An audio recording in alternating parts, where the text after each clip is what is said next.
So I feel like, if I remember correctly, from when I would stream, I think OBS automatically picks up Discord.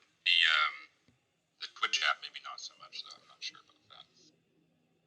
yeah, I'm using right now. I just had I'm just using Discord on my phone, so I have that sit next to the mic.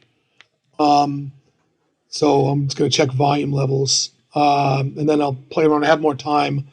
I will play around with Discord on my PC while having that open while I do the other stuff. So let me see here. I wanted to bring open Riff.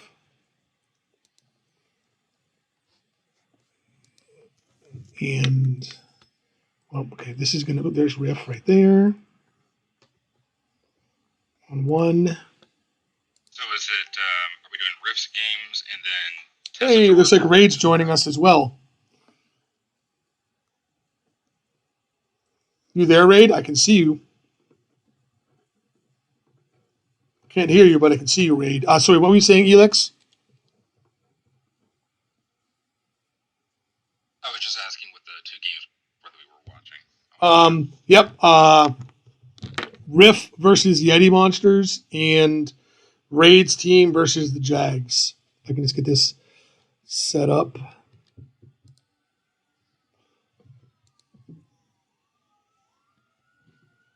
Let's see here. So I have my two windows set up. All right. Not quite 2 o'clock yet, so we're not going to be able to see that yet. Can you see? Says that I'm streaming. So, can you see? What do you see on the Twitch right now? You're currently looking at Raid's team. Raid's team. Twitch. Beautiful. Yeah. Okay, now I'm going to switch, and we're going to wait and see if it takes us to Riff. Yep. Cool. I can see Rhode Island now. All right, cool. Are you able to hear through Twitch? Are you able to hear both you and me when we talk? I can, but because of how we have it set up, I'm very I sound like I'm on a ham radio, you know? Yeah. Is it at least manageable for today? Probably. Because I don't know. I mean, I can try to go in and see if I can. I'm going to go into OBS for a second and see if I can adjust the. I've got mic maxed out. I don't. Yeah, I don't think I can adjust the intake anymore.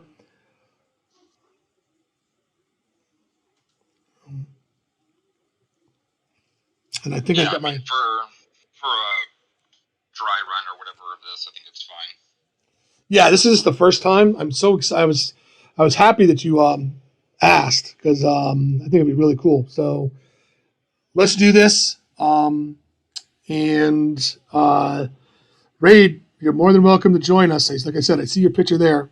You can join us if you want to speak, or you can sit there silently and just enjoy the show. So with that said and done, let's give this a shot. Okay. We'll start with the Riff game.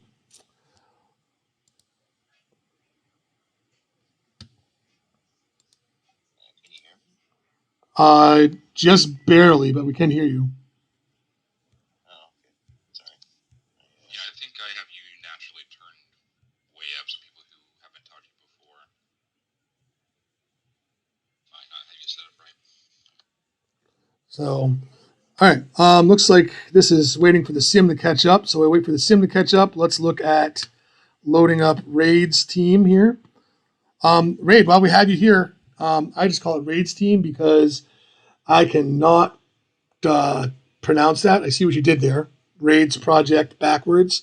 But as far as saying the team name, I'm going to leave that to you. So, how do you pronounce your team's name, Raid? Team's name is Sejuar. Yeah. I'm just going to, no offense, but I'm just going to call it Raid's team. So let's see here. All right, so we're going to hop back and forth between games. These are two really good games between four good teams at the vet level, right? The vet level is the highest level in Goal Line Blitz 2. Riff is the number one team, I think not only in vet, but I think in Dynasty as well, if I was looking at that correctly. Yetis, who they're playing against, are the number 9 team. Raid's team is the number 3 team, while the Jags are the number 13 team. So in this game, we have Raid's team. Looks like they were receiving the ball first, so they will start on offense. Yeah, I think this game actually is the one I'm more interested in because the Jags and You can just call it Raid's team. having really explosive offenses, and I think both of their defenses, while good, I think both of them might struggle to contain each other's high-powered offenses. So I think it'll be a shootout. Yes, Raid's team has Mike Hart, spelled backwards, who is a really good halfback. So we've seen some really good halfbacks today between the Beast of Spam-A-Lot, Slombo number 5 of the Grape Apes, Corey Ross of Nebraska, and on most days even the Dreadnoughts halfback is good, but he came up against a pretty tough defensive match. So on first down, Mike runs for 6 yards, inside for 6 yards. And on second down, we've got another run by Mike up the middle for 3 yards this time, setting up a 3rd and 1. And guys, feel free to hop in at any time, even if I'm commentating, to add up any information that you want to add up. I do not know a lot about either of these two teams because I do not have a team in vet right now, and I have not been able to watch many of their games. I think that both Elix and Raid have more knowledge of these teams. So feel free to add any information when you guys see fit. Another run up the middle for 6 yards by Mike for Hart for the first down. I think what's interesting here is the rain because Mike Hart, some games in the rain he's unstoppable, and then other games in the rain he really struggles. So it'll be interesting to see which one we get this time. Excellent. And Raid, obviously this is your team. So would you agree with what Elix said there about sometimes Mike's lack of consistency? It depends. It's built to be kind of inconsistent in the way that he is. He's supposed to get things rolling, but blocking didn't turn out exactly as I anticipated when I made it. Ray famously hates his O-line. Another run for 3 yards by Mike on the on 2nd and 5, going to bring up 3rd and short, and another running situation. He is doing exactly what he was built to do. He's keeping the chains moving. Another first down for Raid's team, and another run.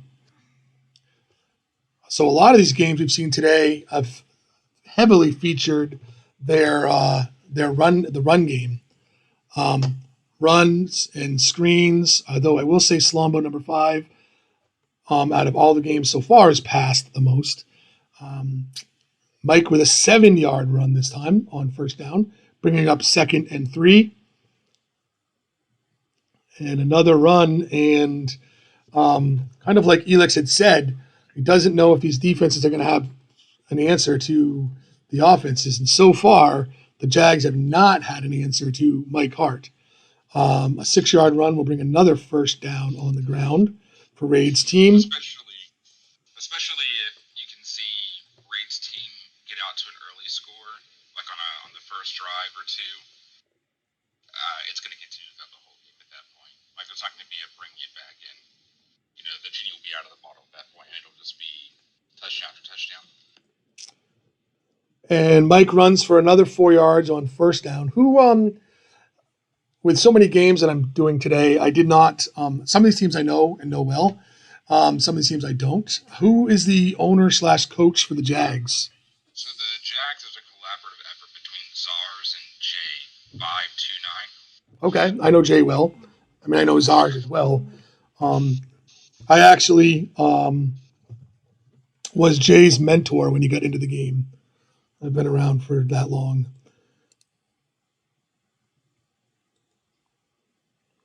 And a 2-yard run for Mike this time. It's been all Mike so far, bringing up 3rd and 4. This will be interesting to see.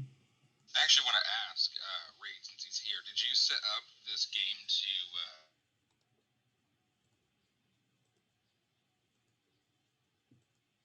games? Because so far it could just be the RNG, but you're running Mike a little bit harder than normal, I would say. Usually you would have passed once or twice. No, on the offensive side of things, I've been mainly letting both handle things, but I imagine because it's a rain game, it's going to be keeping it on the ground as much as he possibly can. That was a big stop right there. That was. So it'll be interesting. If they don't get that stop, yeah. Be interesting to see right now before we advance it if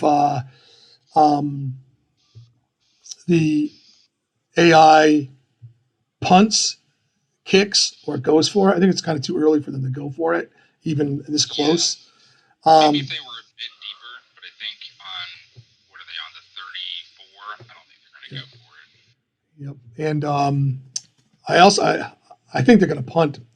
But like so far the games I've watched today, more of the games instead of going for the longer, I think Grape Apes went for longer field goals. Yeah, I think no, maybe it was another team, but there's everyone else kind of punted in situations where I would have been like, go for it. Yeah, so I would say though that in this game I didn't check for the weather when I was doing the Grape Apes, but if I had known that it was going to be rain today, I wouldn't try and kick a 50-yard field goal. You're just not going to nail it. Yep. Yeah, and he did punt. Yep, yeah. Very nice punt. So if you got a good punter like that, that can pin them deep, I think. I can't remember. Again, I've watched so many games today. I can't remember. There was one game, and it might have been Slombo. It might have been. Spam-A-Lot, who I think it was Spam-A-Lot, that their punter just kept the Dreadnoughts pinned deep. I will say that when I design punters, they're kind of an accessory to my defense because historically I go very heavy on superstars on defense. I don't, and I neglect my special teams. I build my punters that have no punt power whatsoever, and it's all accuracy and consistency. So I'll punt on the 40-yard line instead of go for a field goal because I know I'm going to get you down like your 9 or 8-yard line. I'm not going to allow you to return because that's how you get a return for touchdown. So we're not going to do that. We're going to punt it out of bounds, put you in bad field position, and I'm going to rely on my superstar defense to just make something happen. Yep, I can definitely see that with your with your defenses. I so want to looking at Spam-A-Lot and looking at the Grape Apes, these superstar defenses. I definitely, at some point in time, want to make. If you don't do it before me, even if you do it before me, I'm going to take my take on a 3-2-6 Dinosaurus.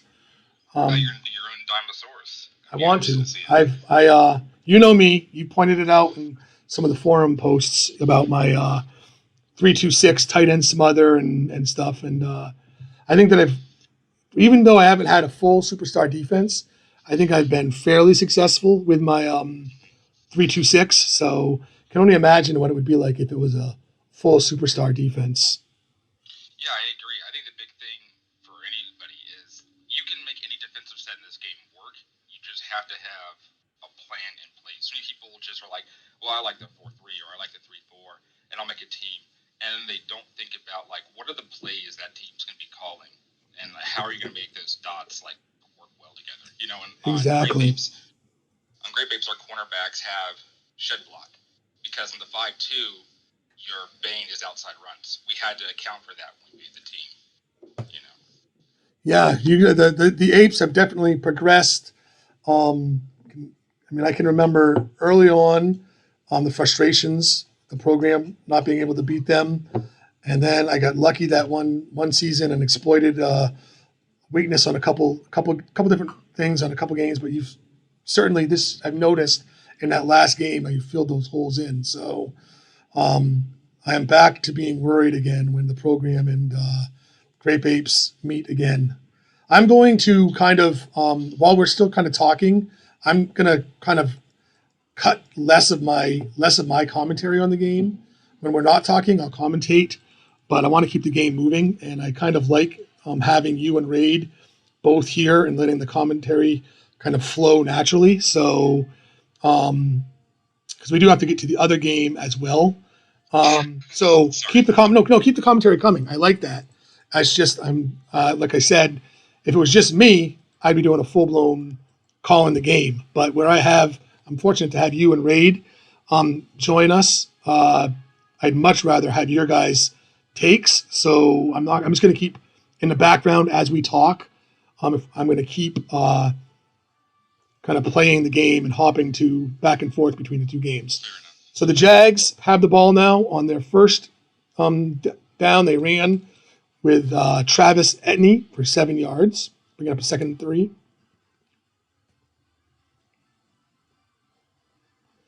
Completion for 14 yards and a first down. So are the Jags a bit more of a balanced offense than would you say? I would say they're still a run slant, but they're like a true 60-40 team, right? That time Trevor Lawrence gets sacked on first down, bringing up 2nd and long.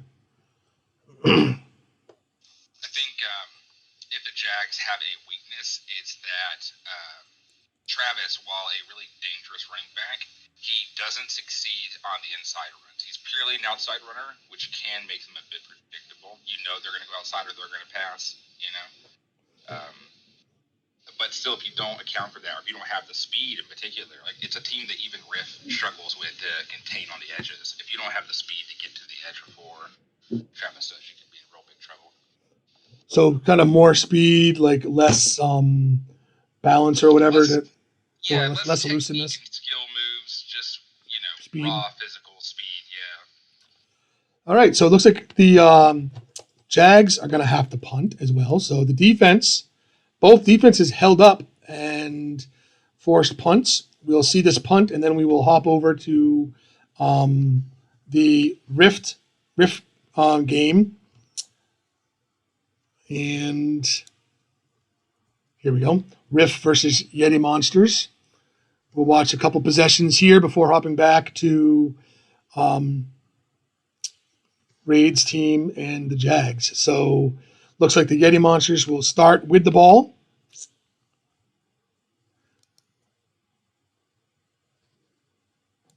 I will say, because the Himalayas are owned by Brett07, who is the offensive coordinator of RIF, this game always feels dangerous to me because, from the ground up, he knows what RIF is, so he has kind of an insight into how to attack us that a lot of other coaches don't necessarily have. So it always feels kind of like, who knows how it's going to go. I hear you there. I will tell you this, and I'm not saying that Brett would purposely use that to his advantage, because I know that. I mean, I have players on the Great Apes, but when it comes to game planning, the program versus Great Apes, I solely rely on GLB2 Scout. I do not, and GLB2 Scout and any information that you have shared, like in our conversations or in forums. I think there's that code of honor, between good, experienced coaches. That's what I like about this community is we all have players on everybody's teams, and I think there's a lot of respect and honor, like not using that to purposely be an advantage. Yeah, I think I agree. I think it is hard though if you know, for instance, like oh, I know this player has this much speed. It's hard to forget. I think in some ways, like if you know there's a matchup there, and I don't necessarily fault anybody who uses the information because it's not information that isn't available to you just by looking at combines or watching tape or things like that. But I think it can be hard sometimes where you know, like, oh, I know, yeah, I can run at him. Yep. But I don't know. And I also think that a lot of us are wise enough too to not like post in our forums like, okay, this is the game plan versus the program today. Right, yeah. You got to keep it to you got to keep those details to your, to yourself. But you're right. Between Scout and looking at the combine stuff, there really isn't any need to like Spygate. So the Yeti Monsters have to punt, and we'll see Riff on offense for the first time. We'll say in particular, business time seems to flourish in the rain. I don't know why that is. I think, if I remember correctly, business time might have 98 balance, so that might have something to do with it. Yeah, I was going to ask if it's high balanced. And the other thing that I've seen that I started to do, and I've seen others starting to do, and I don't know if we all thought of it at the same time, or if somebody posted the idea first. But seeing a lot of teams with their specialty players go to Hometown Hero and Road Warrior, especially for for playoff time when we know we're going to have crappy weather. Yeah, I know I started doing that about 7 seasons ago. Oh, you started before me then. I don't know the timeline of events of when it all started happening, but everyone kind of collectively, I think, understood at some point that this was the direction to go for key players. And I think you see it especially in offense because, for better or worse, most offensive players have one key SA, and then after that, it's really kind of dealer's choice. And at that point, for me at least, I would just fill in with more stats, better performance in the weather. Yeah, I tried something totally different with my team. I'm doing it with Viper. Demoralizing or whatever. And I talked to you about it in some of our forum stuff. I don't know that it's going to be as work out as I had thought, and but I went with it's a run heavy team, and I went with Freight Train on my runners and First Strike on all of my blockers, right, including the wide receivers and tight ends. I don't have the problem is I don't have a superstar halfback, so I'm using run by committee and subbing aggressively, which is not equal to a superstar halfback, but without a superstar halfback, it's the best I could do.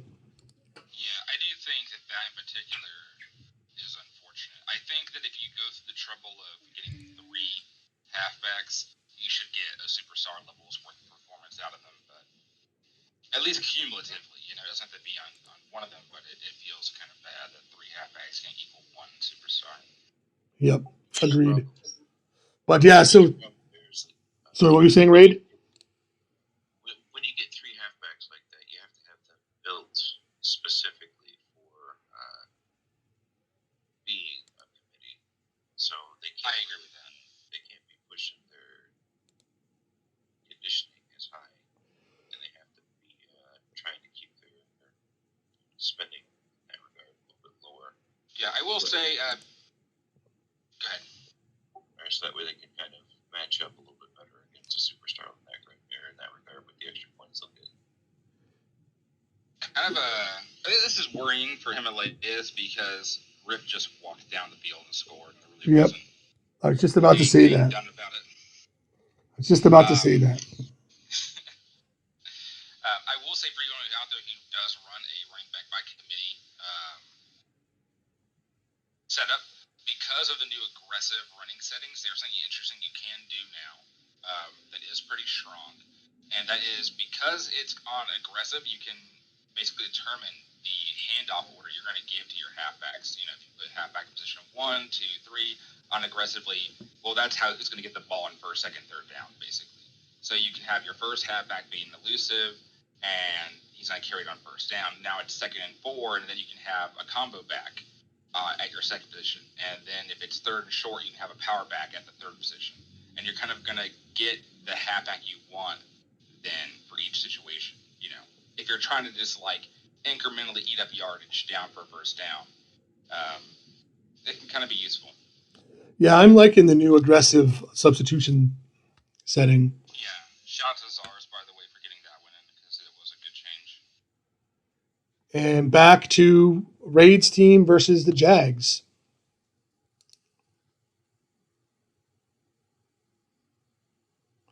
Mike again. We're getting a heavy dose of Mike. This time Mike's tackled for a 5-yard loss.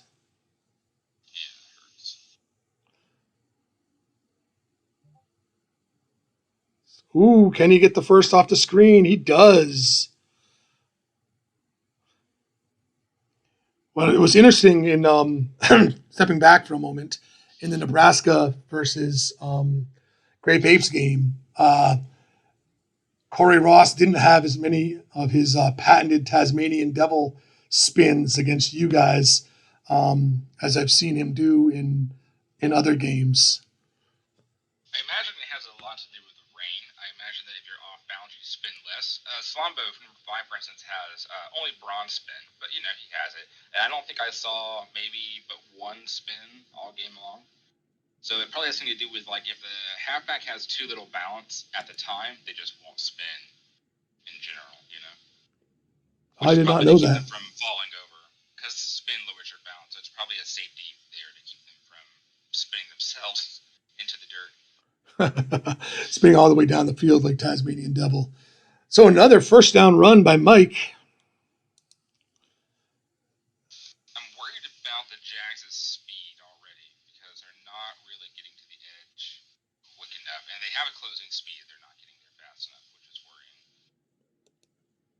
That's a valid point. That was a huge difference maker, I thought, in the Grape Apes game versus Nebraska, because Corey Ross is he is no slouch.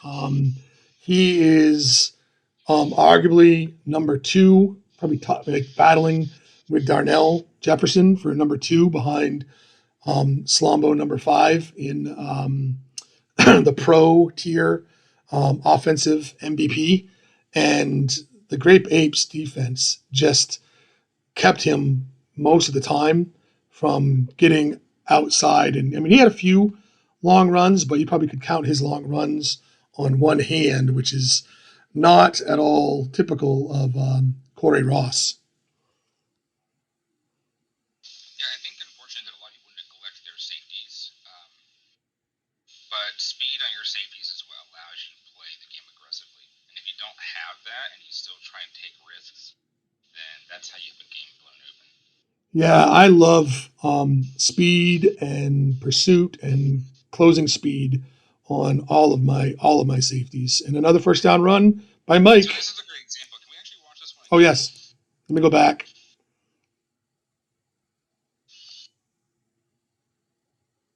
Blue. So this is DE flats.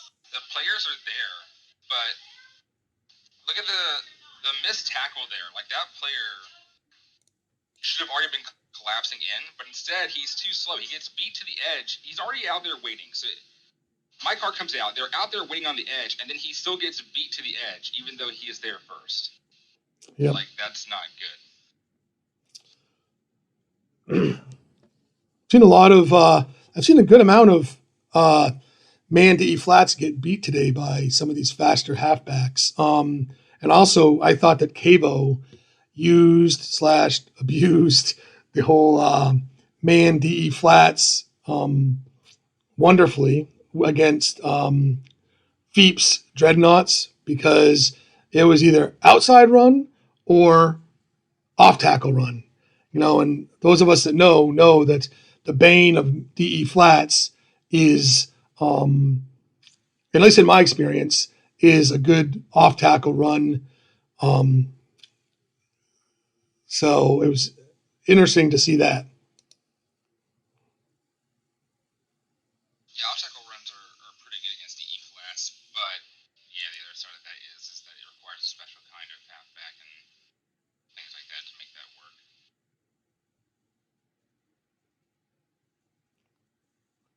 Going to be 3rd and 8. A big third down here, and the Jags defense steps up, forcing a field goal attempt here. Okay. Yeah, this is where I'm going to say this is definitely Cabot's offense for sure, because there's no way Ray would have went for a run in this situation. That would have been a pass for sure. So I expect Testrop's just going to run all game. Yeah, that's very much Cabo. And the field goal is good, and Raid's team is up 3-zip. Let's look at the Jags on offense before switching back to our other game. I gotta say, I am getting a lot of value out of my CPU punter and kicker right now. That's a CPU kicker. That was a nice kick. Very nice, yeah. I would tend to bet that because CPUs spread their points evenly, that makes them pretty decent at kicking. Actually, Ray, did you lose a kicker? Did you lose? Is that why you, or did you? Was your human kicker just so bad that you went CPU, or why the CPU kicker? This is the first season where we had to extend, and our kicker didn't. Oh yeah. I'm only doing. I'm only going to do 2 seasons at vet with. This is going to be a big run yeah, outside. That's what I was talking about with the speed. That's not. And that counter.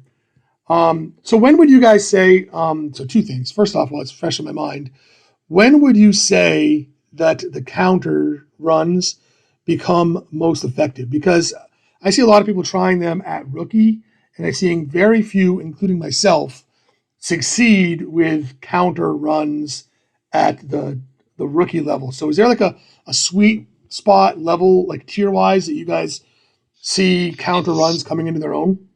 So it actually used to be rookie. In 8 seasons ago, counters were probably one of the very best things you could run in rookie. And then over time, I think because people's knowledge of how to build properly in rookie, a lot of people used to say you don't need pursuit in rookie. And honestly, there's something from the truth. You should have pursuit on everyone in rookie because the only kind of running effective in rookie is outside running. Why would you not want to have pursuit?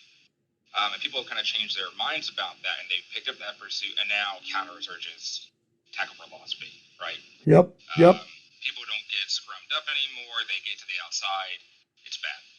And counters rely on the speed of the halfback. So I think there are some teams that we can use counters earlier than others, but for the most part, it's not until that when you really get well-rounded enough to properly use them. That's kind of what I was thinking.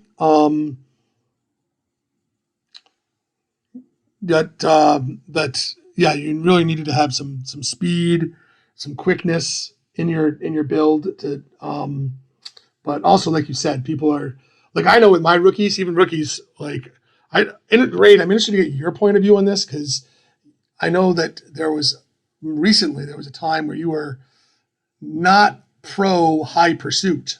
I don't know if that's changed. I know, like for a lot of my players on defense, like my linebackers and safeties, particularly, even even my CBs, because of the whole play action business. I like to get them to around 60 pursuit ASAP.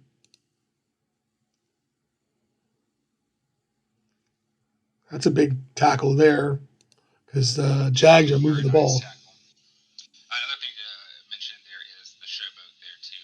Showboat is one of the strongest essays in the game because of the fact it hits the entire offense. So if you eat 1 or 2 showboats, it can completely kill a drive. I actually that's one that I do not use enough of is Showboat. But a nice kick. It's still tied up. All tied I up. think is important. I think either of these two teams, they pull ahead even a little bit, it probably won't be sustainable. So early game, we saw defense. Now we're seeing a little bit of field goal action. They are moving the ball to kind of stall in the end in the red zone, but still both teams having put up a field goal. Back to the Yetis and Riff.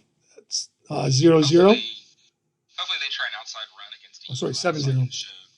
So I can show the difference between the Jacks on DE flats and then Riff on DE flats because there's a noticeable difference. I hope they do it. Talk about speed and pursuit.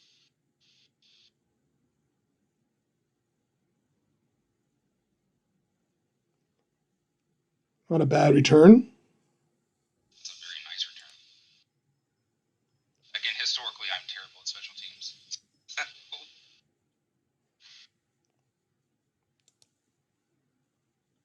Okay, well, this is actually let's watch that one again if you don't mind. Yep, Actually, we'll go back. This is still Like the sweep you wanted to see. Yep. Yeah. So if you'll watch Renee,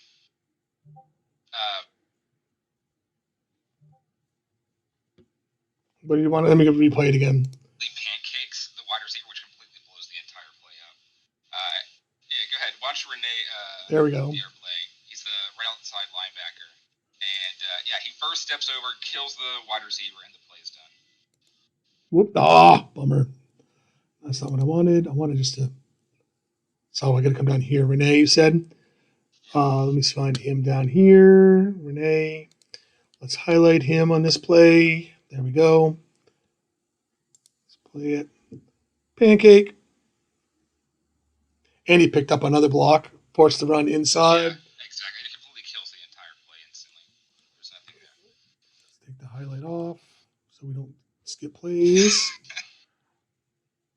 And here we go. This is second and long was the sack. Oh, look at that. Renee again. Yeah, it's just an example of speed. On defense. Yeah. And then Showboat, like you talked about there, but they're going to have to punt anyways. But of course, that morale damage that lingers around, so that'll still be there for next possession too.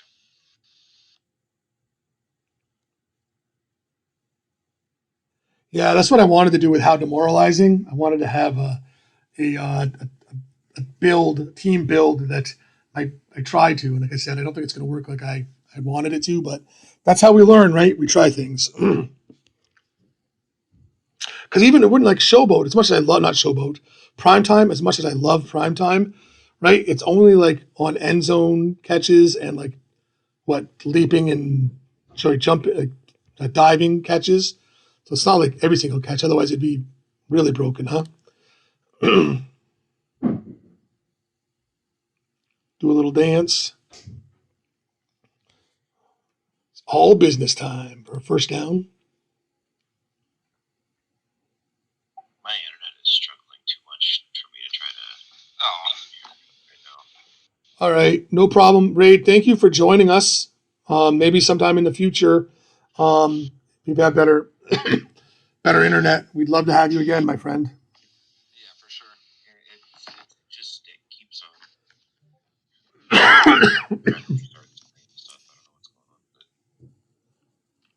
Take care, my friend. So, in the meantime, business time with a 59-yard touchdown run. Let's watch that one more time.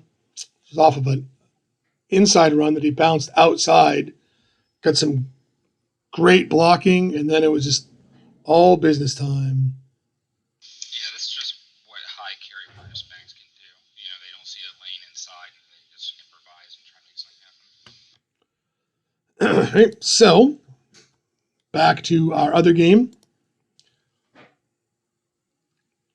3-3 tie. It looks like we're going to watch both games, but it looks like Riff will definitely have the better of the Yetis in that game. Yeah, if they can't turn the score on their next possession, that game will probably get out of hand very quickly. And here, Mike Gets stuffed for a 1 yard loss. Bring up 2nd and long.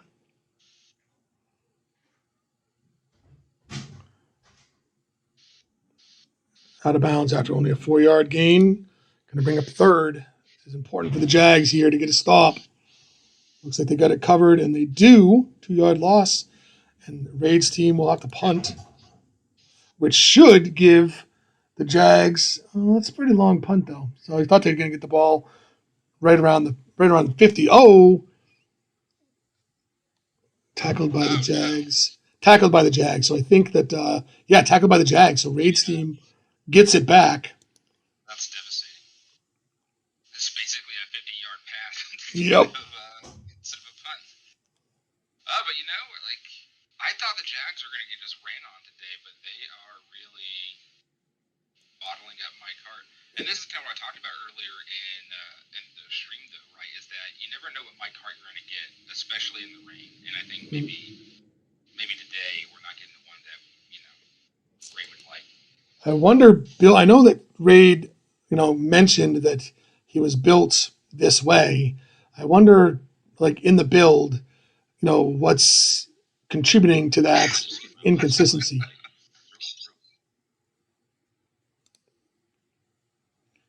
Oh, missed opportunity. Times Mike Hart is coming to the line and he's got a clear lane, and then the millisecond he gets near the blockage is broken and he gets tackled without being able to have a chance to even try to break the tackle. Oh, so it's more his blockers or lack of, huh? Right, yeah. It could be also the blockers might have less balance, so they don't perform as well in the rain. It could be a number of things. It could even be footwork. But something about the rain in Mike Hart. That said, though, they haven't got the second half really filling around. And, a lot of times you see a back come out the gate off of the second half, and they just look like a completely different runner. They get the refill on morale, and they're ready to go. And a first down run by Etienne. You mean like Slomo number 5 did in his game versus Nebraska today? That's actually, I would say, the hallmark of the Great Babe strategy anyway, right, is pound the ball, but if we don't score in the first half, we don't really care. It's all the morale damage and conditioning damage we did to you in the first half that what's going to pay dividends in the second half when we get to refresh ourselves. Yep. Great tap. That's what I'm trying to accomplish with how demoralizing. It's just I don't know that Freight Train is going to necessarily do it as much as I would like it to. Yeah, I would say that Freight Train and Rough Cover are two essays that are in desperate need of help because they require investment that otherwise don't provide benefit. So the benefit that you do get from the essay needs to be pretty significant. I agree.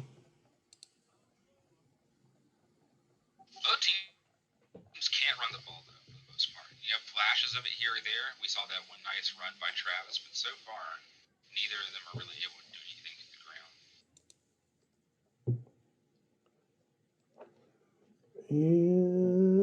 And can he get outside? He does.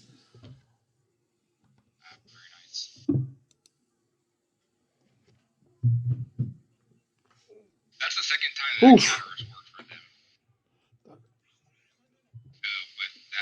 But that time it didn't. But he danced. It could have been a bigger loss. It could have been a big run there. But how many tackles he broke? Second and long. About still 3rd and 9. It's a big 3rd down here. Incomplete. So we'll see if they're set to kick the field goal and make it, or if they. I got to think they're going to go for the field goal. Yes. Yeah, this should be a nothing kick. Should be an easy 3 points here. No good. God, hate it when that happens. Yeah. Although it looked like it should have been blocked. In all honesty, if we look at that, it looked like he was in on it, and that should have been blocked. I've had a bit of a conspiracy theory, though, for a while now. The closer the placeholder gets to being tackled, the more it attacks the punter's or the kicker's consistency. I don't have proof of that, but it just makes sense in my head. No, it does make sense. I agree. All right, back to the Himalaya Yeti Monsters and Riff game. they've got to score on this drive, or the morale spiral is going to get out of hand. And it's funny, we're still in the first quarter in this game. All right, let's see if the Yeti Monsters can get on the board here. That's not a good start. Tackled in the backfield by defensive end Wes Mantooth. Oh my god. Looking for a quick pass against the Blitz. Incomplete, 3rd and long. Kind of forcing themselves to run here because you do not want to try to pass in a 3rd and long against Riff. Yeah, you will get guaranteed sacked, but unfortunately, he wasn't able to get to the outside in time. And now they really got to hold themselves to no points here. Ooh, looks like a turnover. Yep. Very nice. Okay. And they make something out of this.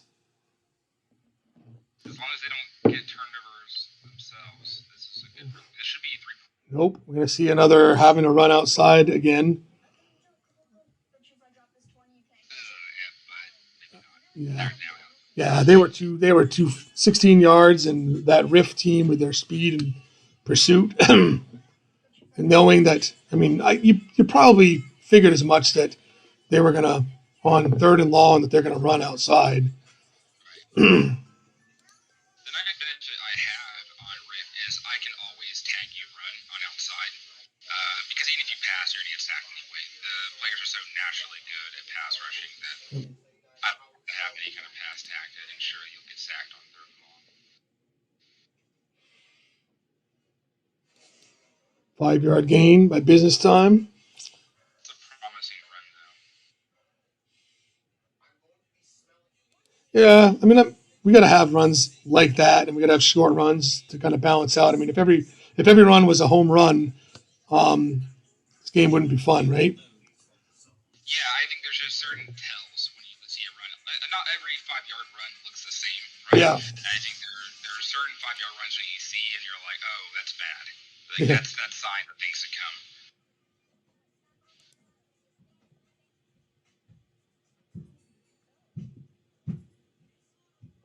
It's a good play call here versus what they're giving them. Yeah, that's a nice completion. Yep. I love ISO halfback under. Yeah. If That's- doesn't know, ISO halfback under, one of the best ways to attack the blitz is ISO halfback under. Well, the thing is that, I mean, it targets, like if you have a good tight end, that's a lot of free safeties aren't necessarily built for coverage, so that's an easy. The tight ends, and in this case, the blocking tight end, is a good target. Yeah, I would actually touch on that too, because the 5-2 over Mike Fire is one of the hallmarks of my defenses. And in the game that I played against Ganema just recently, Church of the Holy Zone, he's actually taken that away from me. I can't use it because he so often uses things like ISO halfback under to attack my free safety, because the middle linebacker would usually be picking up that free safety, or the blocking tight end, but because he's blitzing, it falls to the free safety. So I actually had to move Renee from middle linebacker to the left outside linebacker and blitz from that side, and then put my coverage linebacker, middle linebacker, because he was moving his star tight end from the regular tight end position to the blocking tight end position, specifically to abuse that matchup. So I had to switch my personnel to mimic him. Yeah, I've been known to do that. I've been known to do that as well with Gronkowski against other people. Move them to the free safe, not to the blocking tight end. Yeah, And who deals over Mike Edge in particular. Business time with another run. That is touchdown run, which looks like that will be the nail in the coffin in the Yeti Monsters coffin. We will come back to this game, but let's go back to the much more close game in Raid's team versus the Jags. Like in the Rift game, going in, we kind of expect Rift to to win, or at least I did, to win, and handily. No disrespect, to Brett, but Riff, right? We did say is like number one, and they're number one for a reason. Um, and we would expected, and actually looking at the standings, we'd expect Raid's team to beat the Jags, but I think that this game between Raid's team and the Jags, on paper at least, is a lot closer than the matchup between Riff and the Eddie Monsters. Well, I think also you'll notice the same when Riff plays Raid or plays the Jags or etc. There's always that benefit you get when you grew up with people in the league, right? Everyone kind of like tailors the build, at least on some level, to deal with the competition they're facing, what they're seeing play call wise. So the fact that New Jags and Test Shorp are part of the same league, it's just going to naturally make their games a bit harder for each other, right? Like, as opposed to the Eddies who, they didn't grow up with Riff the whole time round. Right. Also, what I was going to say, again, you had called it. I mean, Mike is significantly cooled off since the first. As the game goes on, they definitely need that halftime morale boost, because as the first half has moved on, it looks like Mike has become less effective, which could be concerning for Raid's team based on what appears to be Cavo's offensive game plan. Yeah, I think this is one of the times when a traditional Raid offense would have been better in this case. Better remains to be seen. GOB likes to be a game of a tale of two halves, so who knows what we'll see come halftime. Although the Raid's team defense has done well. It's been the opposite so far of what you had thought. I was completely wrong. I expected both teams to be completely unable to stop one another, and instead it's been anemic offenses that can't do anything versus these defenses. So here we go, second half, 3-3, anybody's ball game. We'll see which coach gave the better halftime speech. Yeah, the danger here is falling behind early, because you don't have that refill anymore at that point to rely on. And especially the first drive of each team tends to be the most explosive, right? Everybody on the team's full morale, everybody on the team's full conditioning. Yeah, and you see a lot of that after the half.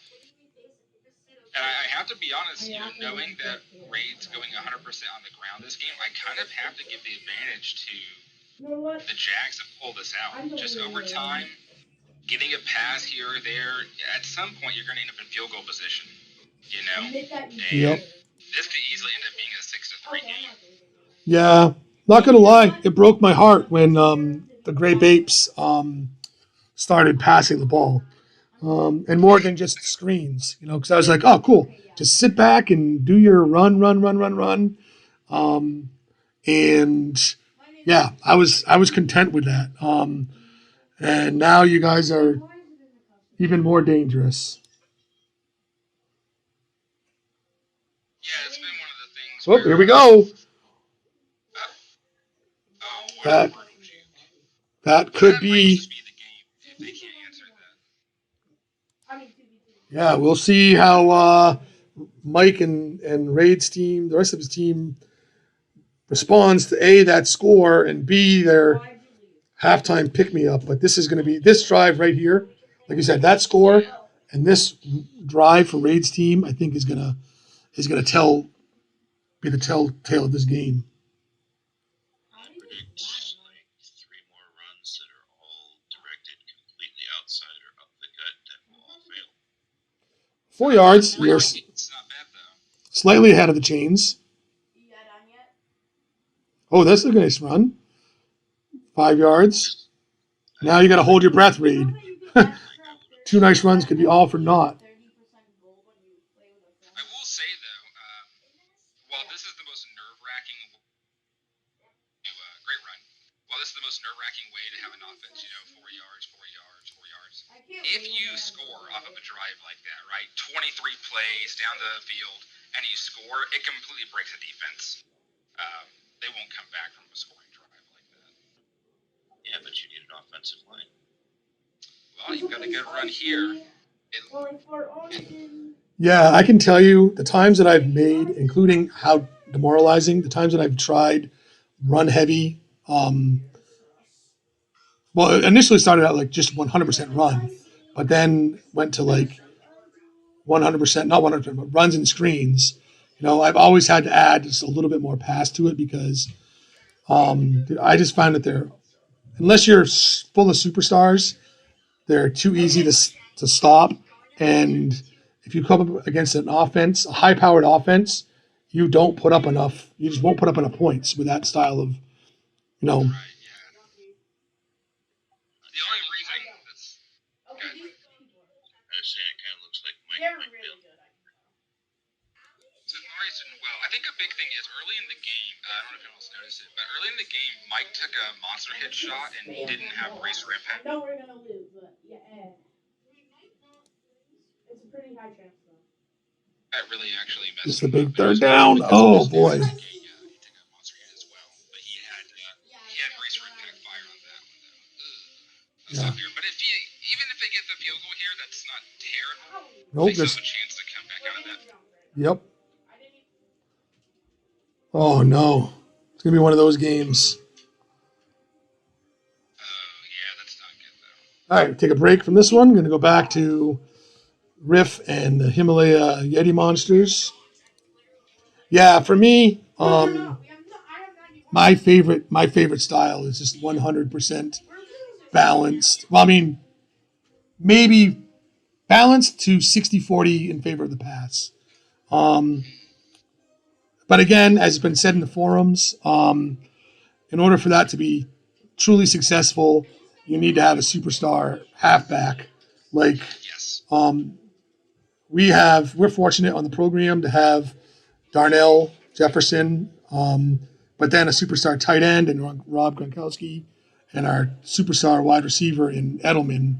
Which with a balanced offensive attack, I would like to think that it makes it a little more challenging for my opponents to game plan for us.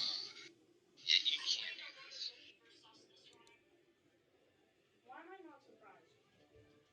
Ooh, So, go ahead. okay.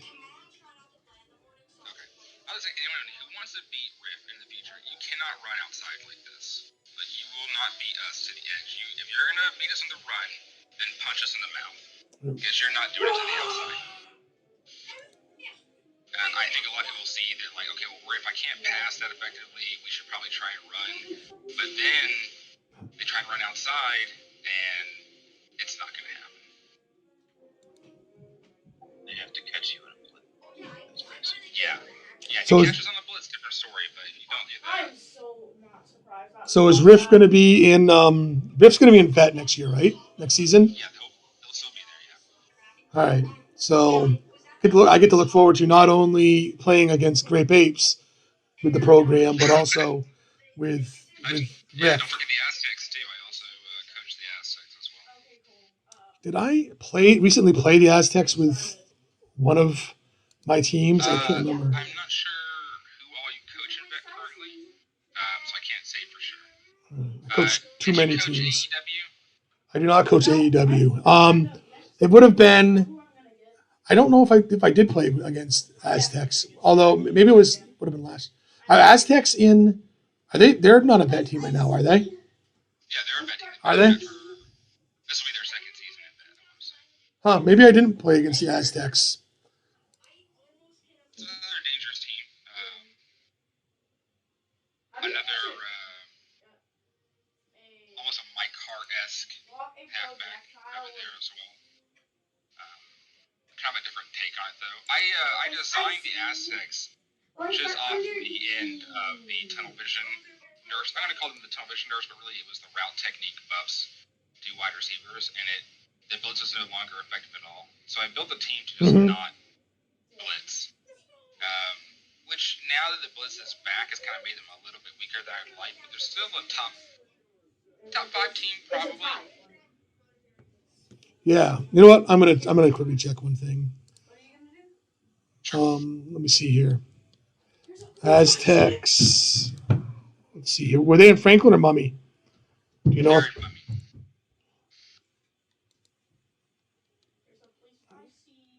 Let's see here. Nope. I don't think that I did play against them. Oh, I like this map. I could have sworn that I did, but I guess not. So I'm not seeing us on there. So let me quickly check one more thing. Then we'll get back to the game.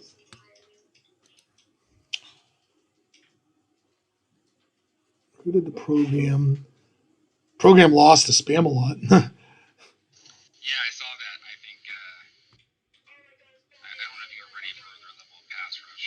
That did not make me happy, to be honest. I imagine not. Yeah. I mean, no disrespect to Cavo, but we're a tier ahead of them and a pretty good. Well, yeah, we were, if not top one team in the tier, team right behind Apes. So I was like, okay, as good as they are. Gavoth is just a coach that you're always happy. Yep. Oh, I found a new combo. Where was the other? Was it the Red Devils that beat somebody? Then I got to get back to the game. Oh, maybe it was Average Joe's that the Red Devils beat that I was pretty happy with. Maybe it was the Aztec and Dragons. Oh yeah, there you go. Yep, yeah, that's the one I'm thinking of. Two different teams. Two different teams. Yeah. All right. So here we are. Back to this game. That's fucking. Matthew language. That's my 11-year-old. Sorry. Oh, did you see before that run? Did you see that nice pass at the tight end? I meant to say that. Ooh. Somebody just got juked out of their boots. Oh no. Yeah. Yeah, that's. Even if this is a field goal, that's it for this game. There's no coming back now. 24-0, 21 or 28-0. Oh, it's a touchdown. Yeah. Let's try to get this to the half, and then we'll go back to the other game. Okay. But yeah, you can put a bow on this one. It's done. There's always the very off chance to the second half to be very different. But Yeah, they have to be very, very different. Down 4 scores. But you are right, Raid. There is a slight chance of that happening. A bobble there, but he picks it up. Would be nice to see. It'd be nice to see the Yetis get on the board before the half. Yeah, it definitely could happen. I always appreciated the Yetis, but they always seem to have problems keeping it together. They put up really good games and then just have streaks of kind of. Yeah, I was just going to say that. Very inconsistent. For Fran. One of the greatest defensive tackles of all time for our friend. Oh, nice. And showboat hits. That's not going to help. Okay, I'm not gonna main Taz anymore. That's 2 showboats in a row as well. So, what does their morale real quick look like if you want to scroll down and take a look at it?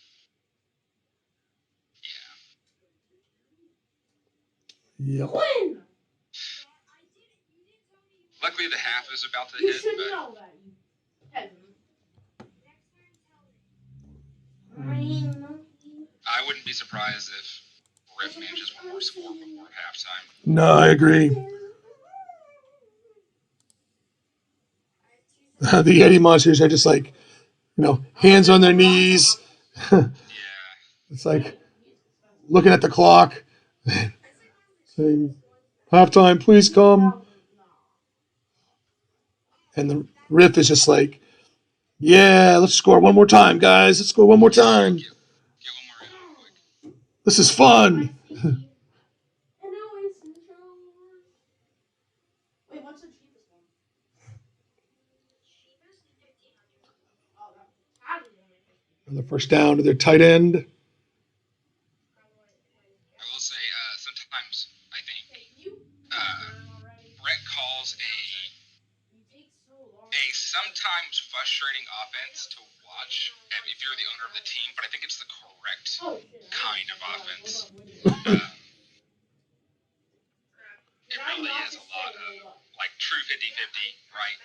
And sometimes in a true 50-50 offense, the run's working with the passes. And every pass you see, you're like, damn, which was a run. The run's so good right now.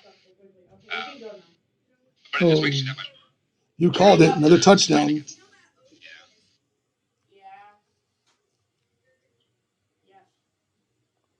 Yeah, I think it's hard to get a true 50. Ooh, can I have a return? Yes. They're going to get on board with their special teams. I mentioned Riff special teams is terrible. Any team I touch has terrible special teams. It's just a hallmark of, I guess, the way I set teams up. Was it Feep or was it? Oh, there's a broken extra point. Look at that. So we get to see a return for a touchdown, and we get to see the extra point blocked in this game. I forgot who it was. If it was Feep or who was it? Somebody was working on it. I thought they had pretty good success with a special teams like return team that between like maybe it was Ghanima, between the extra blockers that he had and the superstar returner or whatever. But I thought somebody was doing. Anima and Kaboth have all managed to put together pretty good return teams. I even actually have had success this season with Anna Barbaric with special teams. But I mean, if you look at all my teams, they're in vet or even on the way to vet for the most part. You know, they just aren't. Wait, what did I just miss? They just hit an extra. I gotta go back. Anytime the field goal gets blocked like that, it will redo. The game doesn't know how to handle a block kick, so it just tries it again. It's just further away. So I guess in theory, though, the one day, you know, you could safety the opponent off of block field goal attempts, but Okay, the Harley Quinn. I think the most we've seen in a row is 2 so far. So it's a long wait before we get to that point. I just got a game day. So we did get to see both. We got to see Riff score again, and we got to see the Yeti Monsters get on the board, albeit with a. Timeouts. It could still go for another touchdown. Well, not if I can't get out the damn sky. Oh. I'm fucking done. This Harley Quinn is fucking so. Well, that's good, but I don't think that the Yeti special teams can make up the difference. Yeah. I would have to agree. Look at that speed. I'm telling you, I'm the easiest win ever for them. Quinn, I'm telling you, it's because PC players are making her. There's like 10. I don't know though. I think that I know if I was the Yeti Monsters going into this game and knowing how good Riff is, that well, that wasn't an offensive score, but I mean they've had some good plays. They just haven't been able to finish. Shut up. Because Riff is just too good. It wasn't like but I don't think the Yetis have played horribly. I just think that Riff is that good of a team. It's something where similar to Spam a lot, right? Like the team is so tight at what they're good at that you try and play into that, you're gonna have a very bad time. It's finding those little tricks or quirks that you can use to give you an advantage. So, for instance, the most successful passing plays against Riff always involve the halfback on a route to the weak side. Because the halfback on a route to the weak side will bump Renee on his blitz.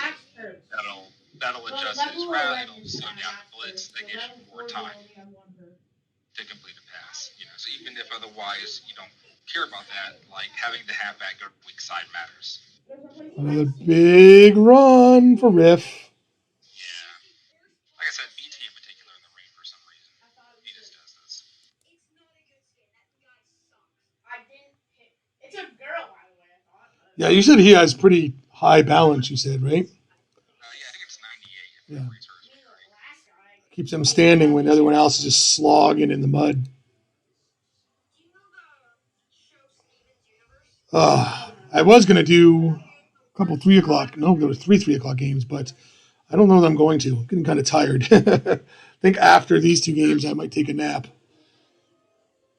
But I want to finish these two games, and I want to thank you guys for joining me in this adventure. It's been awesome. Hopefully, in the future, if I'm doing this and you guys are around, you'll join me again. Let's finish these games up first.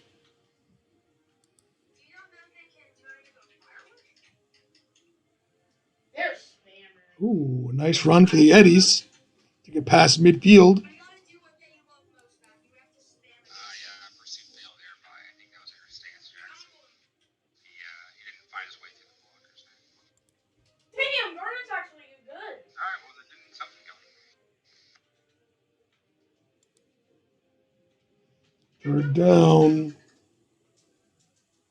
Nope.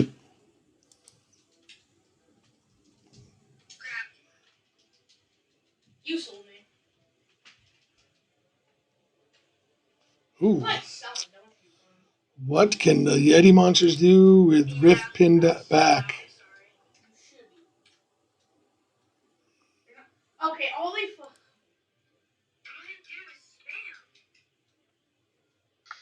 I swear to God, if he hits me with a racket one more time. Can they stop him here? Nope. Maybe. Ooh, I think so. I think it's going to be one of those inches and inches. Yep. Always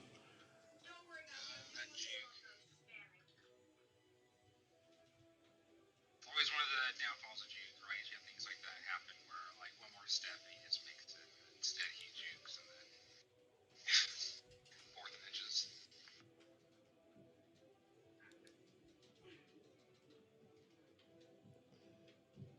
Yeah, I think that the Yetis, I mean, have played a good game. It's just, hats off to Riff. What? He can get Tom and Jared to throw tennis balls at us? I think that it was, other than Riff, most other teams, the Yetis, are in the game, if not winning the game. Yeah, I think it's just a mismatch of personnel. The Yetis are able to compete with the speed that Riff has. I said an emo on them. Has anybody beat Riff this season? We lost to GE surprisingly in a close one. Just Okay, all we do is Blitz's spam time. and it makes me want to I think it was like a 10 to 14 game, you know.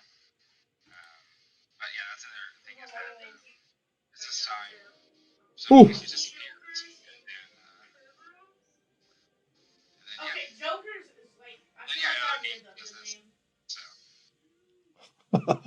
Look at that run. Oh, poor Yetis. Have you guys had games where you as like the owner or coach, whatever, right? You just feel demoralized. You know what you're gonna do? yeah, I would say You are gonna be Superman. there's been a few games where you watch when you feel sick. Yeah, fortunately for me, like I will just, if I'm not streaming, I'll just at that time quit, rage quit. Okay, good. Get him. I think the biggest example for me was our first loss because we lost twice, but our first loss to Columbus Rapid Lizards. Last season? Season before? When we were going undefeated, we were like Oh yeah. 28-0 in the game froze. We were up like 4 touchdowns, and then replayed it, and we lost on the replay. Yes, I remember that. It really stung. And I think if we had finished the season undefeated otherwise, I would have left a really bad taste in my mouth. But we played Columbus again for the last game of the season, and they beat us fair and square, which really made me feel all better about it. I felt a lot more deserved. They were just a really good team that year.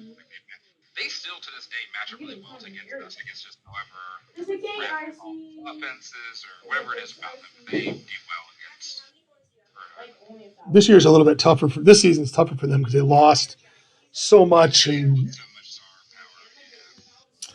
they've lost a lot of my players just because I didn't have any more players at vet. Over the years, like I've been pretty generous in donating players to them because I usually I don't play a lot of vet. This time, I'm going to play it out. Well, at least the 2 seasons. I'm with the program, but Where are you? Talk about real quick here on not on this by particular, but I want me to go back. no, it's not anything to do with the play in we do on Riff with our wide receivers that other people maybe don't do, but it's kind of useful. Yak attack. It refills your balance on the catch, right? Which for most receivers, that doesn't really matter.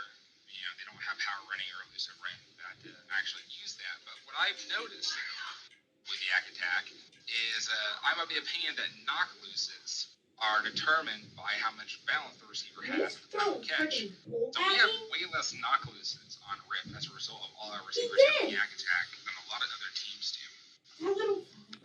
Interesting take.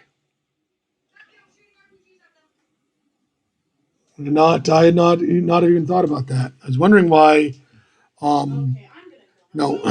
when looking at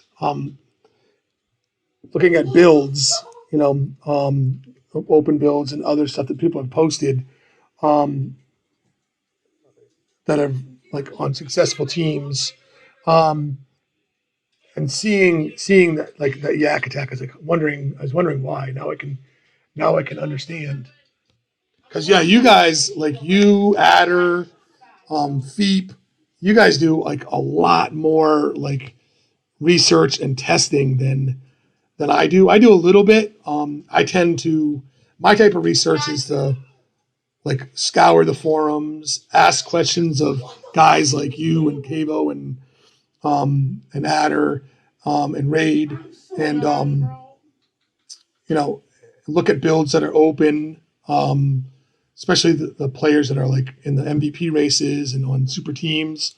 And I learn that way. So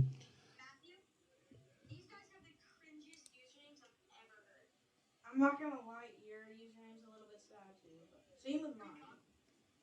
all right, so let's see. Let's just finish. I'm just going to finish simming this one out, playing it out as we talk.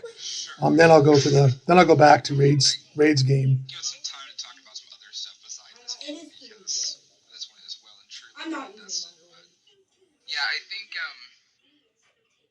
the balance has played a critical position on wide receivers holding on to the ball. And I think you see it too a lot of times, just like in real life, right?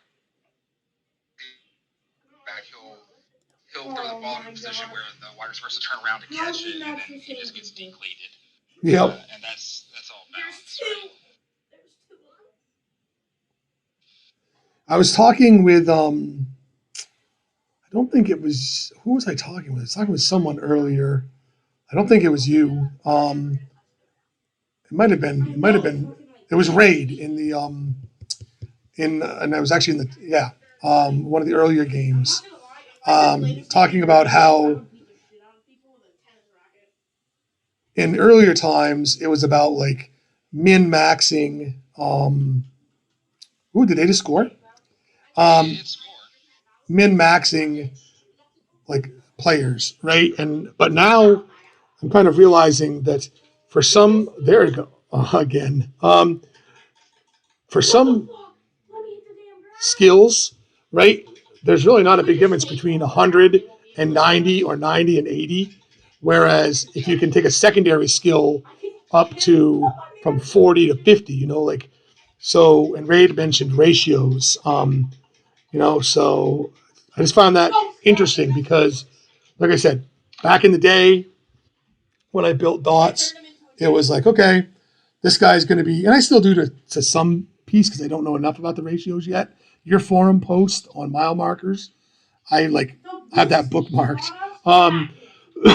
Because that. I don't think there's actually a ratio. That's kind of like a rate conspiracy. I don't believe in ratios, but I believe there is like a what do I want to call it? Sweet spot. Like there are like sweet spots of where skills should generally fall out, and if you don't have them, it may not make a difference, but like you'll find overall in the course like your characters play that they're going to perform better if they have like these skills in this general area, right? Like I think quarterback is a big example nowadays where I really don't believe in pass technique anymore, if I'm honest with you. I think that pass technique matters, but I think there's between 60 pass technique and 80 pass technique and 100 pass technique. It's all kind of a wash. They are 60 in the goddamn Obviously you need it, and but they somehow hit us on the ground. is it the biggest difference? No, I don't think so. I think we've Matthew. seen too many examples of running quarterbacks that still complete plenty of passes to believe that technique is that important. Oh, that's Yeah, I'm kind of hoping that is true because I've had to, with how demoralizing, I've had to start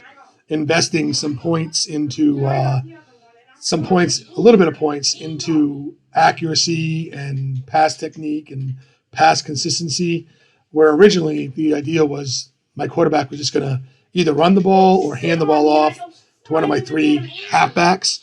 But that works fine against a computer and fine against newbie teams.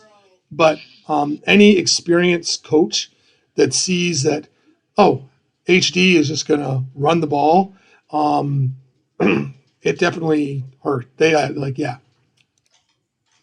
So I'm hoping I can get away with only a little bit of those skills for the little bit of passing that I want to do. It just seems to me that much more of the passing formula, whatever it is, involves the wide receiver more so than it involves the quarterback. Right, the quarterback's job, honestly, at this point feels like just get the ball to the wide receiver in a good spot, and if you can do that, it doesn't really matter how good your technique was. So I've started to go.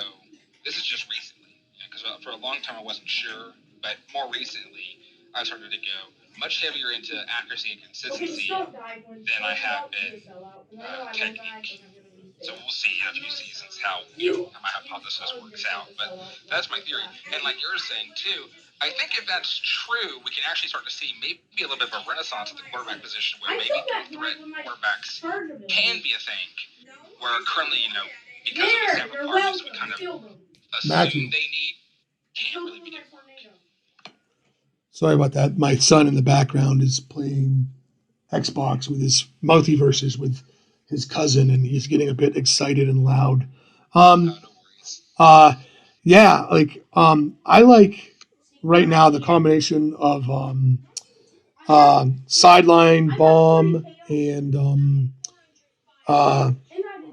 what's the other quarterback one? CIT based. Thread the needle, I imagine. What's that? Thread the needle, I imagine. Thread the needle. Yes, I like those two.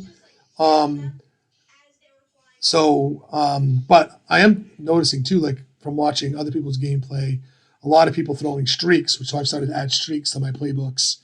And I've noticed that when the streaks are a great play for when the wide receivers run downfield, if they're not open, if you got a quarterback that scrambles sometimes, that opens up that a little bit as well. One thing that I noticed with today's games, though, is the people that were running the quarterback rollouts today. I thought that hurt them today more than helped them. Yes, it absolutely does. And that goes back to again, right? Currently the binary nature of dual threat quarterbacks. They don't really exist. It's either a running quarterback and I disrespect you and I don't pay attention to the pass, or it's passing quarterback and I disrespect you and I don't pay attention to the run. Right? Yep. And unfortunately for quarterback rollouts in particular, if I think you're going to run and you do run, you're never going to make positive yardage out of that with the quarterback run. So. And you showed that in your. Well, actually, it wasn't in this game where you were trying to run it out. I think you showed that in the. You more than showed that in the Great Bapes game versus Nebraska. Nebraska needs to add a little bit more passing to their game, and not they just. Need another layer of threat. Yeah, and actually, so to speak on this, because you mentioned a little bit about streaks, so Bo Diddley did this. All credit to him, but he showed that this idea was possible, and then never revisited it, and it's made me sad because I haven't had the time to do it yet. But this is an idea. Bo Diddley made a rushing quarterback, okay, but he had a pretty good amount of pass power, like quite a bit for the time. And what he did was he did all speed wide receivers. He Yep. set his quarterback to always roll out and always scramble, as much as they could often. And every play he did was just 4 wide receiver streaks. Everybody screams down the field. And what happens is the defense pulls back. And then his quarterback that isn't a passer at all, it's a runner, then takes off with 20 yards open field in front of him. I think I do remember playing against that team and seeing that strategy and being like, oh, that's kind of pretty cool. Yeah, he's never done it since then, and it's something that I saw at the time. I'm like, that's interesting. I wonder if you can do it better, but I haven't had the time yet to go back to it. But it is a powerful idea if you can figure out, like, there's a lot of little levers to play with there that you have to get right. But if you do, I think it's really hard to stop offense. Yeah. I mean, as much as I love my dime, like I love dime against. I love dime against like the 2 tight end formations, right? For putting corners on the tight ends. I like it against in the 3 wide receiver sets for the same reason. I haven't had to use it on a 2 wide receiver set. Obviously, I use it against 4 wide receivers, but 4 wide receivers for me is like the most challenging one to shut down because I don't have the guts, the cojones to blitz against a 4 wide, like with a man, like middle overload or something like that. I don't have the guts to do that. So it's just straight up coverage type thing. And then that does leave me open for running against me. Although when I do my Dinosaurus, having the superstars, I think will make a difference there. That will make a big difference. Yeah. I think the big thing about Dinosaurus that's worth mentioning is that quarterback 3 and 4, I haven't mentioned to you before. And the passing is, I think quarterback 3 and 4 must be built like linebackers.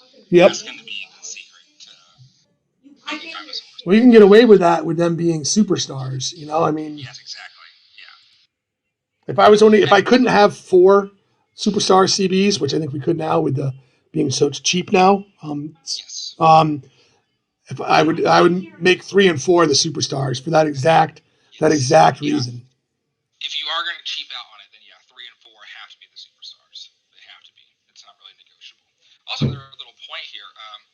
Mentioning this about GE yesterday about repetitive defensive play calls and how they get less effective over time. You'll notice here in the last quarter, Riff can't stop the Yetis anymore. Like they're just scoring on us. But the difference is that the game got so out of hand in the first 3 quarters, it doesn't matter anymore. Yep. They can score as much as they want in the 4th quarter. It's never going to make a difference. I think you made that point too with GE in the forums. You were saying so unless a team gets up enough so that the other team can't. I mean, I've been pretty lucky. I mean, I've got most of the time I like in a given formation, right? I'll have at least 3. I'll have an inside defense, an outside defense. I'll put in passing defense. Sometimes just to have an extra thing, I'll have a blitz in there, even if I might not call it a blitz. I'll still have the blitz in there. What I've started to do with all this talk of tags, actually, is having like a pass that I've tagged pass run and a pass that I've tagged just pass. So for those instances where they could run or pass, I use the pass run, right? But if I know they're going to pass or a team that passes 100% on this situation, then I can plug in the 100% pass tag. But yeah, this just goes to show, right? Like it's better for me to know, like I'm gonna get the exact plays that I want to get, and I pulled you. And then at that point, like you never go to that, The whole point is that I pulled ahead in the meantime. Where you get yourself in trouble is, if they're still scoring on you in the meantime, by the time the 4th quarter rolls around, it's gonna get ugly for you. You gotta really make sure the plays that you're gonna be spamming into somebody, they have to be effective. I totally agree. And I've been pretty lucky with exactly what you're saying, with my with some of my defenses because I'm right there with you with the consistency piece, right? I want consistency. So like in this situation, I want this play to be called. Um, if there were more plays that I trusted, I mean, I've got certain plays that I know work well for my teams. Um, Right. and as I go along, I'm trying to add more to my playbooks, um, having more luck offensively than I am defensively.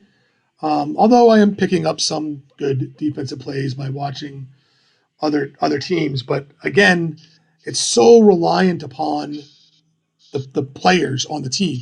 You could Yeah. certain plays that you can run well um, with grape apes that I would fail miserably with the program. Yeah. And if I ever get around to it, I know both and I we're going to try and do it one time, but in Adder, is do a presentation on like how you should build a team. Because if you ask me what my opinion is, I don't think I'm particularly that strong of a coach. I think where I beat other coaches at is in the preparation of my team. I've outworked you before the teams Yeah. are ever even made, and Yep. that's why I'll beat you. Yeah, I agree with that statement 100%. But I would say this. I think that you are a better coach than you give yourself credit for. I think I'm the flip side of you. I'm okay at building players, but the reason why the program is as good as it is isn't because they were all my builds. It was because it was a community effort with a bunch of really good builders. Like Raid Yeah. helped, Ganema helped. You know, Dark Winga put stuff information in. And then I was able to take what they said and meld it to my liking. I do think, not patting myself on the back, I do think that I am a pretty good coach. I think I call a pretty good game. I think I find weaknesses and do a pretty good job exploiting them. At least better than I do builds. So that's the end of Yeah. the Rhode Island game, 63 to Yeah. 21. And I'm going to close that screen and go back to the Jags and Raids team, which is a close game here. And I'm going to let Elix continue with his thought. Yeah, I mean, I agree with you though. I think you're a better coach than me offensively and probably defensively, or at least it's very close, if nothing else. But certainly offensively, um, just the way that you're able to find little chinks in the Great Apes' armor on defense. Doing that against 11 superstars is really hard, and you've been able to do it now for a while. So definitely, you know what you're doing. Of course, eventually, hopefully, I'll see all your tricks. I'll be able to just iron out all the wrinkles, but we'll see as time goes on. Hopefully that won't be well into vet. Yes. And then after that, if we collaborate, I don't care if you know all my tricks. But I will say though, yeah, a lot of coaches come into the game and they make their teams and they get frustrated because even if they have the same star power as their teams, which that alone is a big feat, right? But even if they get that, they still don't find the success, and so much of it is to do with knowing the identity of your team, and it comes before you ever even make your team. Huge run by Mike Hart. That Ties is it really up. bad. Yes, and that's what I want to do with. That's my goal with the stream team.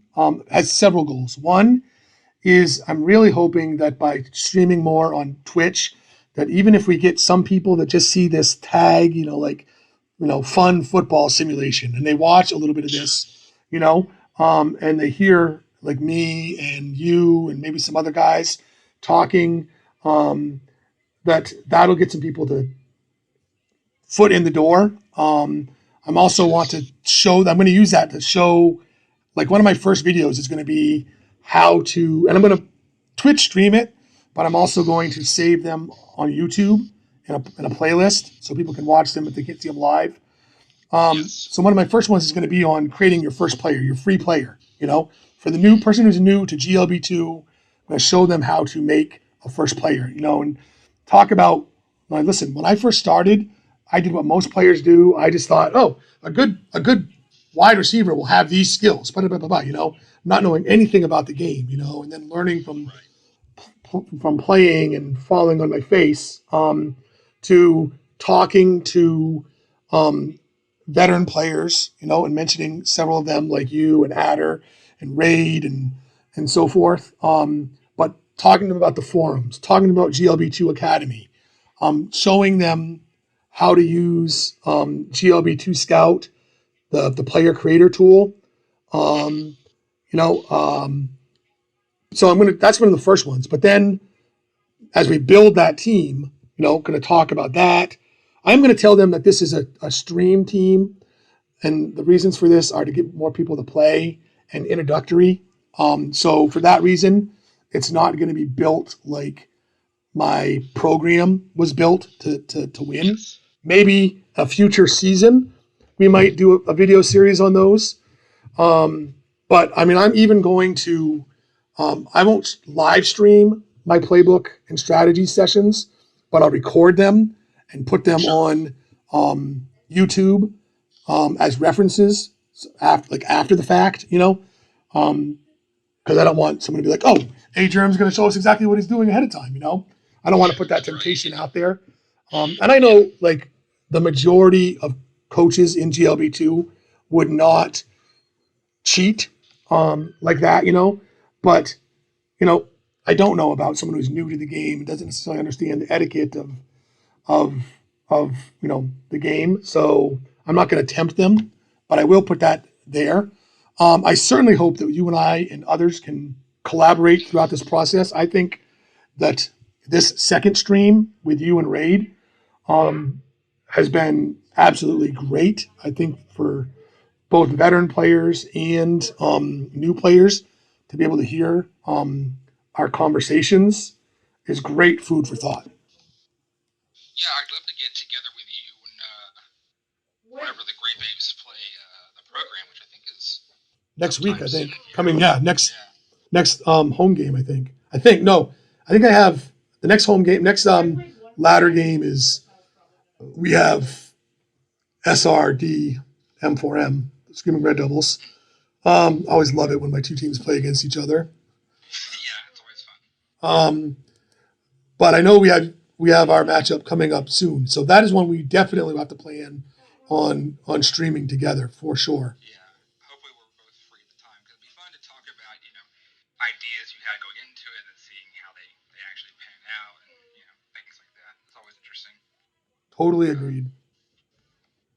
But yeah, I do think this is like your stream team was things I had in my mind for a while, but just haven't had the time and more likely just the drive to do it, even though I know I should. But it is important to have a resource available like this to new players because unfortunately, too, there's been a lot of people I've talked to, people like Gads, who they have found information, but unfortunately because the game is older and because the game is still changing now, maybe more than it ever has, a lot of the information that's still available isn't necessarily the correct information anymore, Yep. right? And that can be frustrating for them to find out that what they're following no longer is really all that relevant. So I think a stream team is a really good idea. Yeah, well, I saw that. I know you guys have done. I think that I put it right up there on par with GLB2 Academy. I applaud you for starting GLB2 Academy. I think that has been a great thing, and I've seen it make differences in players like Gads. I think it's helping in a player like Smash Rock. There was one other player in particular too, like that I saw the three of them were like much improved because of access to the information that like veterans like you and me and Adder and Raid and Cavo are providing them, and we need to do that because in this right now, with the player pool dwindling like it is, if we have people coming in, and I don't think that this new generation of players could, like I took my lumps in the beginning, I lost games in the beginning, but I stuck with it, I don't know that this new generation of player, if they don't come in and have a modicum of success, is going to stay with it like the OG, like those of us that are still here, and I love this game and I love this community and I'm determined to do everything that I can to try to keep it alive. I really respect that. And also I want to say too,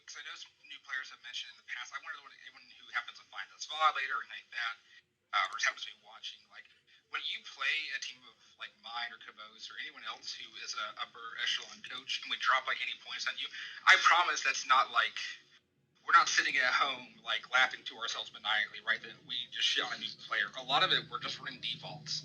Yep. And there is unfortunately such a big knowledge gap in this game that me doing nothing is unfortunately going to beat your best effort sometimes. At least at first. There will come a time when that's not the case, but just the way I built my dots or I have my defense up, I can literally do nothing, unfortunately, and drop 80 points on people sometimes. And that sucks for me, too, because I don't want to do that. But I don't have an option in my tactics to turn on mercy mode, you know?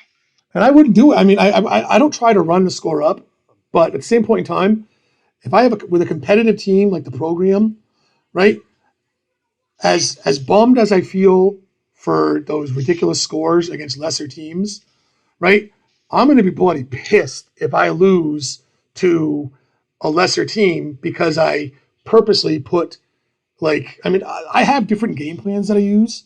Part of that is strategies for like when people are scouting me, Part of it is because I don't feel like I need to use my best stuff against like lesser teams.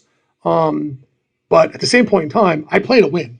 I'm not going to give anybody, a game. And I'm also of the generation where when I lost, I reached out to those veteran coaches, I watched their game.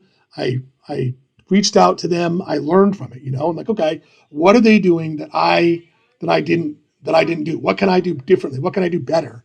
And that's what's got me where I am now. Is that doing that and persevering. And something else I'll say is, a lot of times people see, they'll see what big fish do on the way up to vet, right? But a lot of people don't understand is that when you hit vet, it's a completely different ball game. Like we have 12 superstars on a team, not to just smash the shit out of people in our league. It's because by the time you get to vet, you need those players there. When I get to vet, Bob Murdoch doesn't care that I have 5 superstars on my team versus his 13. You know what I mean? And he's just going to beat the shit out of me. It is an unfortunate truth in this game that you have to have the infrastructure in place if you want to make it at vet. Not on the way to vet. Right. Once you hit vet, you have to have these players in place.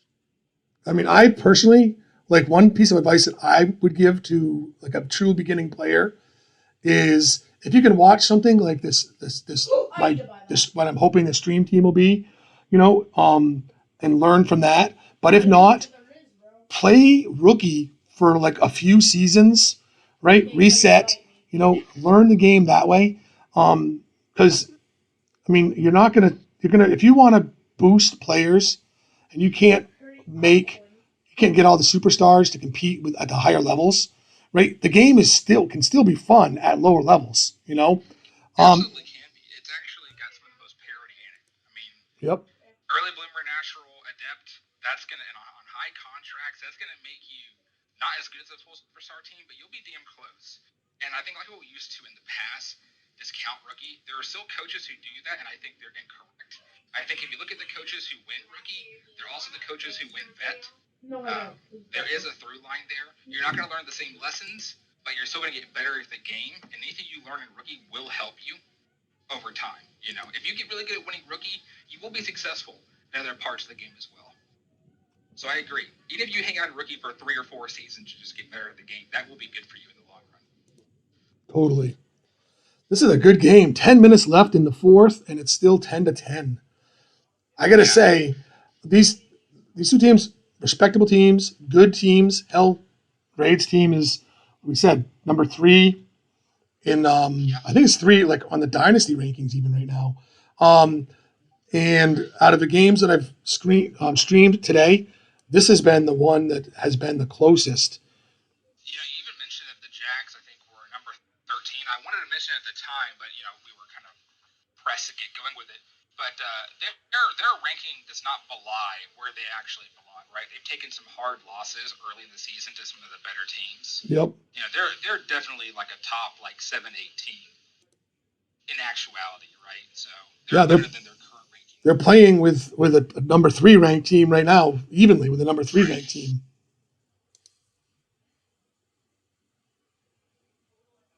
But I do think this game is a powder keg at this point. It's going to be a matter of time until one team breaks a run or has They're a running really out of nice they're running out of pass. time.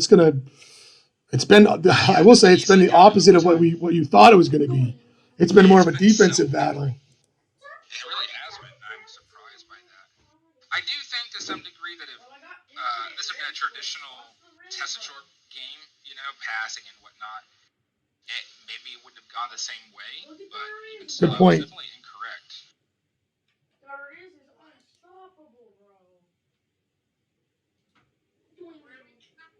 The big fear for either team right now is a bad turnover. Yeah, I would agree. A bad turnover or just like a break, like a big run or a big touchdown throw. Some big play, big turnover, defensive or offensive big play. It's gonna with the time that's left. That's what's gonna make the difference. We both say that, and it could end up going into overtime being won by a field goal. Yeah, it definitely could be. That's definitely the way the game's going, especially when you see a tackle for loss like that with Showboat on the tail end of it. Like, you had a drive that was looking promising, and all of a sudden it's just dead. I definitely needed to see a game like this today, though. The other games have been good, and I'm not taking anything away from the other games, but they've been fairly one-sided, with the. So this has been. I'd like to see a game like this. Yeah, I agree. I mean, this is where I wish more games would get to. It's just, it's always the case, right? That one team is a much better offense than the other team's defense. One team's defense is much better than the other team's offense, or it's rare that you get a game with this much parity in it. We're starting this next round, and I'm beating the shit out of anybody I see. Hurry up and ready. Mike still doing a good job at the end of the game. Ready up. That was a good tackle broken there. That might be enough. Another set of downs. They might get in the field range just off of that. Yep. Because they're about 7-8 yards. Ooh, this is a big play right here. Oh yeah, this could be with that time left on the clock, and they just get another set of another first down in field goal range. That's probably just it. Unless they can cause a turnover here, this should be 3 points. Ooh, I think Mike's going to finish it right here. Oh, another broken tackle. Yeah, that's just it. I don't don't know. The game's always the wildest in the last 2 minutes, but it's going to be hard for the Jags to answer that score in time. I agree. If they come out the gate passing, I give them even odds, but if they come out the gate running, I think this is over. I agree. I was thinking the same thing. No, that's not a good start. And yet again, the rollout not hurting more than it's helped today. And a Showboat on top of that might just seal the whole thing just off of that Showboat. Yeah, because they have to run outside because it's 3rd and long, and they're not going to pick it up. You got to think the AI is going to go for it here. With 2 minutes left, you'd have to go for it. Punting is. Yeah, punting shouldn't be an option, even if it is on your own 35. I mean, losing 20-10 or 17-10 doesn't really matter. You got to go for it. They punt here, but this is one of the cases where we need to have a little bit more control over end-of-game tactics because the game thinks, oh, you're down by 7 minutes, hold them to a 4 or a 3 and out, but that's much easier said than done. Yep. That said, that's a good start. 3rd and 4. It is, and they are going to get the stop. No timeouts, but they got 149. Again, they've got to pass. Here, though, is that they still were running previously. Yeah. So that makes you think that they're going to So their end game. Yeah, it makes you think their in-game tactics is not set up for this kind of situation. Or they have it set up and they don't have like the yardage part set up. Like in the top of the screen where you can say, because that was a pass but incomplete. Good pass though, yeah. Not a deep one though. It's a hook, which in the game you probably should be calling some shrieks or some post routes, but and a hook again. I don't know. A good completion though. The trick here though is we're out of timeout, so exactly you're gonna lose one down every drive from here on out, which is Ugh. which Might means as if well, that would not have. happens, you're immediately in third and long, and then you're Yeah. in trouble. Oh, and that's the game right there. Yep, he's going to kneel it down, and I am going to end the stream. I thank you, Elix, for joining me, and I look forward to doing this with you again sometime soon. Yeah, it was fun. I enjoyed it. Thank you very much, my friend. You can stay on Discord if you want. I'm just going to end the stream. Yeah, sure.